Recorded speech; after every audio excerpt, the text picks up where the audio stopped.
পাবনার সুজানগর থানার ওসি বদরুদ্দোজা ও মালিফা পুলিশ ফাঁড়ির এসআই জুয়েল হোসেনের বিরুদ্ধে নিরীহ এক পরিবারকে মামলার ভয় দেখিয়ে ৮ মাস ধরে ধাপে ধাপে ৭০,০০০ টাকা আদায়ের অভিযোগ উঠেছে। আশানুরূপ চাঁদা না পাওয়ায় বাড়ি থেকে ধরে নিয়ে মিথ্যা মামলা দিয়ে গ্রেফতারের অভিযোগ রয়েছে ২ কর্মকর্তার বিরুদ্ধে। পাবনার সুজানগর থেকে জেলা প্রতিনিধি সেলিম মোর্শেদ রানার প্রতিবেদন, জানাচ্ছেন নয়মণি। সুজানগর উপজেলার নাজিরগঞ্জ ইউনিয়নের নওয়া গ্রামের কৃষিকাজ করে জীবিকা নির্বাহ করেন শাহিন শেখ গেদু। পারিবারিক এক ঝগড়াকে কেন্দ্র করে মালিফা পুলিশ ফাঁড়ির এসআই জুয়েল হোসেন গ্রেফতারের ভয় দেখিয়ে সুজানগর থানায় ওসি বদরুদ্দোজার সামনে ২০,০০০ টাকা নেয়।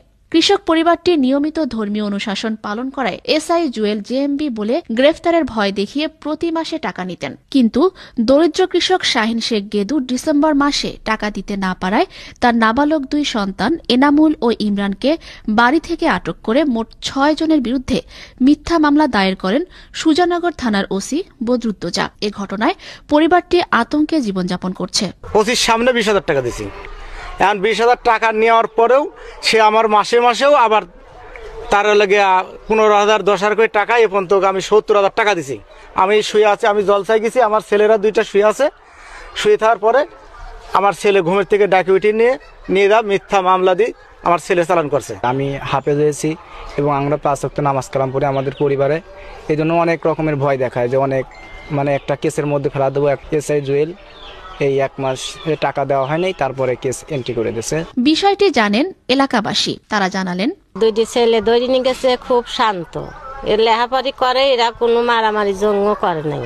এই আল্লাহ শেখ এবং রঞ্জু শেখ এরা এই গুদু শেখের ছেলের পেলে মামলা দিয়ে মিথ্যা মামলা দিয়ে ফাঁসায়া ধরে নিয়ে গেছে।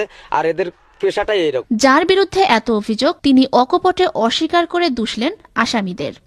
এই 7 মাসে আপনি ৭০,০০০ টাকা লেনদেন হয়েছে। এই টাকাটা কে নিছে সেটা দেখান, প্রমাণ দেখান। না, এটা সত্য কথা না।